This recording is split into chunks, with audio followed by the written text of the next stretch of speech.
अध्याय 53। अंतिम आइटम। एक राक्षस। अंत में उसने स्टोन ऑफ साइट खरीद लिया, और यह बिना किसी कारण के नहीं था। ऐसा नहीं था कि वह साजिश में हस्तक्षेप करना चाहता था और वासा परिवार की महायाजक या ऐसी किसी चीज से जुड़ना चाहता था। बात सिर्फ इतनी है कि वह कमोबेश अपने लिए भविष्य की दृष्टि प्राप्त करने में रुचि रखता था। अब उसे या कुछ भी हासिल करने के लिए अपनी दृष्टि का बलिदान करने का उसका कोई इरादा नहीं था। उसके पास इसके चारों ओर जाने के बेहतर तरीके थे। ऐसा कहा गया था कि फ्यूचर साइट के लिए जहाज में खाली आंखें होनी चाहिए ताकि वह अपने साथ लाई गई शक्तियों और दिव्यता के साथ तालमेल बिठा सके।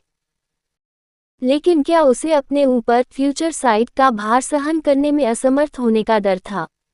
निश्चित रूप से नहीं। वह विशेष आंखों में से एक एबिस आइज के विकसित और उन्नत संस्करण वाला व्यक्ति था, इसलिए यह निश्चित था कि वह ऐसी शक्ति का भार आसानी से स्वयं संभाल सकता था। ब्रह्मांडीय शून्य टकटकी एक अथाह शक्ति थी, और भविष्य की दृष्टि जैसी कोई चीज इसके सामने बहुत छोटी थी। वह भविष्य को अपनी आंखों में देखने की शक्ति कुछ हद तक आसानी से आत्मसात कर सकता था। हालांकि उन्हें पूरा यकीन था कि उसके बाद उन पर जो प्रभाव पड़ेगा वह काफी कम हो जाएगा। वह भविष्य का उतना सटीक अनुमान लगाने में सक्षम नहीं होगा जितना कि इसका पूरा संस्करण रखने वाला व्यक्ति। लेकिन वह बिल्कुल ठीक था। वह बस अपने शस्त्रागार में एक और कार्ड या हथियार जोड़ना चाहता था। इससे कोई फर्क नहीं पड़ता कि फ्यूचर साइट का प्रभाव कितना महत्वहीन हो सकता है, ये कुछ भी न होने से बेहतर होगा। कहने की जरूरत नहीं कि उसे लगा कि वह अन्य शर्तों को भी पूरा कर सकता है। वह शांति से नीलामी खत्म होने का इंतजार करने लगा। यह नीलामी की अंतिम वस्तु का समय था, और उसकी उम्मीदें काफी अधिक थीं, ये देखते हुए कि वे आमतौर पर सबसे अच्छी वस्तुएं थीं। अब इस नीलामी के लिए अंतिम वस्तु की ओर बढ़ते हुए नीलामकर्ता की आवाज उत्साह से भरी हुई थी जब दो आदमी एक सफेद कपड़े से ढकी हुई एक बड़ी चीज को मंच पर लाए।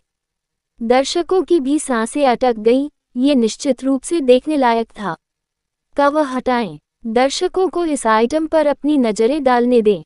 जैसे ही कवर हटाया गया, कई हौंफने और चिल्लाने की आवाजें सुनाई दी।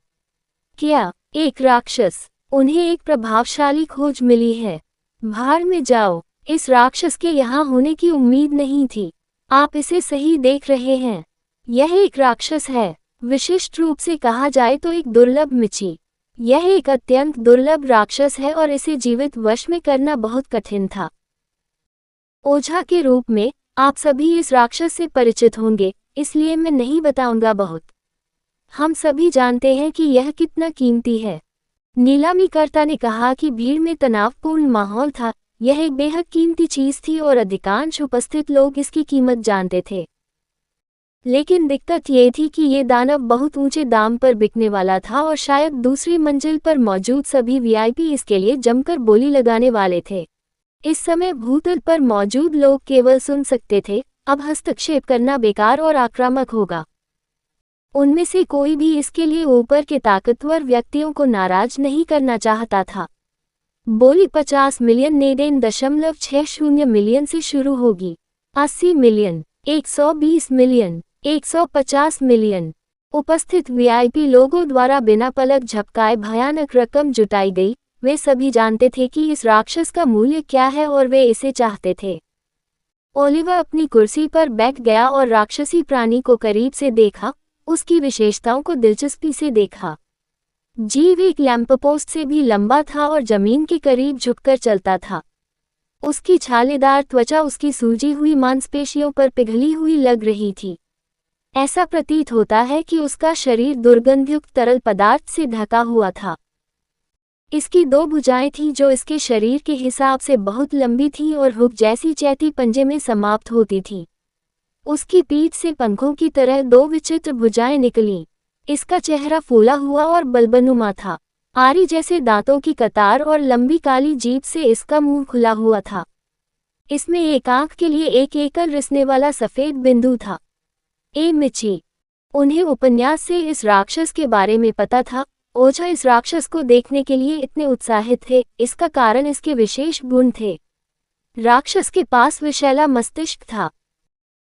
राक्षसों के दिमाग के अंदर 17 अलग अलग रास्ते थे जिनका उपयोग 17 प्रकार के भयानक जहर निकालने और बनाने के लिए किया जा सकता था।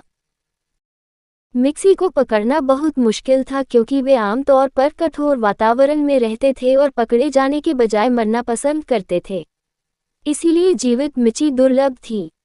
उसे विस्मय का अनुभव हो रहा था। उसने पहले कभी कोई काल्पनिक प्राणी नहीं देखा था। अब तक वह घर में केवल एक आलसी और मोटी बिल्ली से परिचित था। इसलिए अपने जीवन में पहली बार एक राक्षस को देखकर वह प्रभावित हुआ। उसके होंठ एक छोटी सी मुस्कान में बदल गए। उन्होंने हमेशा उपन्यास में राक्षसों के बारे में पढ़ा है और उनकी विचित्र उपस्थिति और भयानक शक्तियों के बारे में सुना है। राक्षस की शक्ल देखकर उसे वास्तव में एक इंसान के रूप में घृणा महसूस हो रही थी। रुको, मुझे नस्लवादी नहीं कहा जाएगा, है ना? उन्होंने महसूस किया कि यह संभव है कि मानव क्षेत्रों में राक्षस विधर्मियों या अनुयायियों द्वारा उन्हें नस्लवादी कहा जा सकता है। खैर, सबसे पहले उसे बुलाने के लिए उन्हें छिपकर बाहर आना होगा। उसने सुना कि जैसे जैसे सेकंड बीतते गए बोली गर्म होती जा रही थी। ऊपर वालों को इतनी बड़ी मात्रा में थूकते देख उसे भी थोड़ा इतराने की इच्छा हुई। पूरी नीलामी के दौरान वह काफी गरीब महसूस कर रहे थे। 180 मिलियन। उन्होंने थोड़ा सा गैप लेते हुए तुरंत रकम भी बोल दी, 200 मिलियन। कुछ मजाक उड़ाने के लिए उन्होंने सीधे 200 मिलियन नेडेन की बोली लगा दी, ये जानते हुए कि वे केवल इतने पर ही नहीं रुकेंगे और अधिक बोली लगाएंगे। ये काफी जोखिम भरा मजाक था। अगर यह गलत हो जाता तो वह हमेशा के लिए कर्ज में डूब जाता। केवल इसलिए क्योंकि उसे लगा कि यह मजेदार और सुरक्षित है, उसने ये दांव लगाया। हालांकि उन्हें आश्चर्य हुआ जब उनके बोलने के बाद सन्नाटा छा गया जिससे उनके रोंगटे खड़े हो गए।